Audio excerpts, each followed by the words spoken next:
Big boss finale ಹತ್ತಿರದಲ್ಲಿದೆ. ಮನೆಯಲ್ಲಿ 6 ಮಂದಿ ಸ್ಪರ್ಧಿಗಳಿದ್ದು ಗಿಲ್ಲಿ ಗೆಲ್ಲುವ ಫೇವರೇಟ್ ಎನಿಸಿಕೊಂಡಿದ್ದಾರೆ. ಹೊರಗೆ ಗಿಲ್ಲಿಗೆ ದೊಡ್ಡ ಅಭಿಮಾನಿ ವರ್ಗವೇ ಸೃಷ್ಟಿಯಾಗಿದೆ. ಗಿಲ್ಲಿ ಕುರಿತು ಈಗಾಗಲೇ ಸಾಮಾಜಿಕ ಜಾಲತಾಣಗಳಲ್ಲಿ ಮೀಮ್ಗಳು, ಹಾಡುಗಳು ಸಹ ಹರಿದಾಡ್ತಾ ಇವೆ.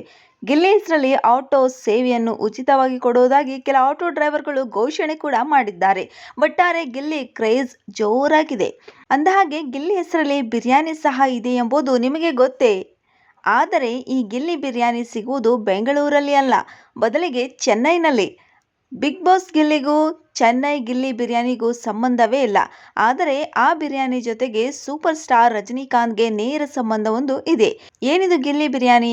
ಆ ಬಿರಿಯಾನಿಗೆ ಗಿಲ್ಲಿ ಹೆಸರು ಏಕೆ ಬಂತು ಅಂತ ನೋಡುವುದಾದರೆ, ಗಿಲ್ಲಿ ಬಿರಿಯಾನಿ ಎಂಬುದು ಚೆನ್ನೈನಲ್ಲಿ ಮಾತ್ರವೇ ಸಿಗುವ ವಿಭಿನ್ನ ಬಗೆಯ ಬಿರಿಯಾನಿ. ಚೆನ್ನೈನ ತಾಜ್ ಕೋರಮಂಡಲ್ನಲ್ಲಿ ಈ ಗಿಲ್ಲಿ ಬಿರಿಯಾನಿ ಸರ್ವ್ ಮಾಡಲಾಗುತ್ತದೆ. ಇತರೆ ಬಿರಿಯಾನಿ ರೀತಿ ಈ ಬಿರಿಯಾನಿ ಉದುರಾಗಿ ಅಥವಾ ಡ್ರೈ ಆಗಿ ಇರುವುದಿಲ್ಲ, ಬದಲಿಗೆ ಬಿಸಿಬೇಳೆ ಬಾತ್ ತರ ಇರುತ್ತದೆ. ಆದರೆ ಬಿರಿಯಾನಿ ರೀತಿಯ ರುಚಿಯೇ ಇದರಲ್ಲಿ ಇರುತ್ತದೆ. ತಾಜ್ ಕೋರಮಂಡಲದಲ್ಲಿ ಈ ಬಿರಿಯಾನಿಯನ್ನು 1990ರ ದಶಕದಲ್ಲಿ ಮೊದಲ ಬಾರಿಗೆ ಅನ್ವೇಷಿಸಲಾಯಿತು. ಈ ಅನ್ವೇಷಣೆಗೆ ಕಾರಣವಾಗಿದ್ದು ಸೂಪರ್ ಸ್ಟಾರ್ ರಜನಿಕಾಂತ್.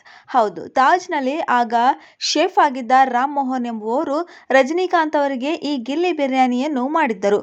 ಅವರೇ ಹೇಳಿಕೊಂಡಿರುವಂತೆ ರಜನಿಕಾಂತ್ ಅವರು ಆಗ ತಾಜ್ ಕೋರಮಂಡಲ್ಗೆ ಬಹಳ ಬರುತ್ತಿದ್ದರಂತೆ. ವಿಶೇಷವಾಗಿ ಅವರ ರಾತ್ರಿ ಊಟ ಅಲ್ಲೇ ಆಗ್ತಿತ್ತಂತೆ. ರಜನಿಕಾಂತ್ ಅಲ್ಲಿಗೆ ಹೋದಾಗೆಲ್ಲ ಸಾಮಾನ್ಯವಾಗಿ ಪೂರಿ ಮತ್ತು ಅದರ ಜೊತೆಗೆ ಚಿಕನ್ ಅಥವಾ ಮಟನ್ ಗ್ರೇವಿ ತಿಂತಿದ್ರಂತೆ. ಆದರೆ ಒಂದು ದಿನ ರಾತ್ರಿ ಸುಮಾರು 1 ಗಂಟೆ ವೇಳೆಗೆ ಬಂದ ರಜನಿಕಾಂತ್, ನನಗೆ ಬಿರಿಯಾನಿ ತಿನ್ನುವ ಮನಸ್ಸಾಗಿದೆ ಎಂದು ಶೆಫ್ ರಾಮ್ ಮೋಹನ್ ಬಳಿ ಹೇಳ್ತಾರೆ. ಆದರೆ ಬಿರಿಯಾನಿ ಹೆವಿಯಾಗಿರುವುದು ಬೇಡ, ತಡರಾತ್ರಿ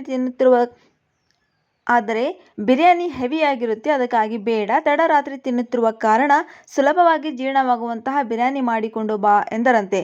ಶೆಫ್ ರಾಮ್ ಮೋಹನ್ಗೆ ಇದು ಸವಾಲಾಗಿ ಪರಿಣಮಿಸುತ್ತೆ.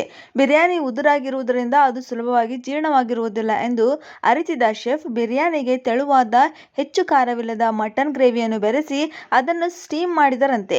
ಅದನ್ನು ರಜನಿಕಾಂತ್ ಅವರಿಗೆ ಸರ್ವ್ ಮಾಡ್ತಾರೆ. ರಜನಿಕಾಂತ್ಗೆ ಅದು ಬಹಳ ಹಿಡಿಸ್ತದೆ. ಬಳಿಕ ರಜನಿಕಾಂತ್ ಅವರು ಬಂದಾಗೆಲ್ಲ ಅದೇ ಬಿರಿಯಾನಿ ಕೇಳ್ತಿದ್ರಂತೆ. ಆ ಬಳಿಕ ಅವರ ಗೆಳೆಯರು ಕೆಲವರಿಗೆ ಅದು ಹಿಡಿಸಿ ಬಳಿಕ ಅದನ್ನು ತಾಜ್ನವರು ಮೆನ್ಯೂಗೆ ಸೇರಿಸ್ತಾರಂತೆ. ಅಂದಹಾಗೆ ಆ ಬಿರಿಯಾನಿಗೆ ಗಿಲ್ಲಿ ಹೆಸರು ಬಂದಿದ್ದು ತುಸು ವಿಚಿತ್ರವೇ. ಬಿರಿಯಾನಿಗೆ ಗ್ರೇವಿ ಬೆರೆಸುವ ಕಾರಣ ಅದನ್ನು ಗಿಲಾ ಬಿರಿಯಾನಿ ಎಂದು ಕೆಲವರು ಕರೆದರಂತೆ.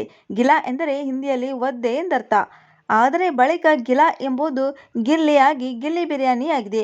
30 ವರ್ಷಗಳಿಂದ ಈಗಲೂ ತಾಜ್ ಕೋರಮಂಡಲ್ನಲ್ಲಿ ಗಿಲ್ಲಿ ಬಿರಿಯಾನಿ ಸರ್ವ್ ಆಗುತ್ತೆ.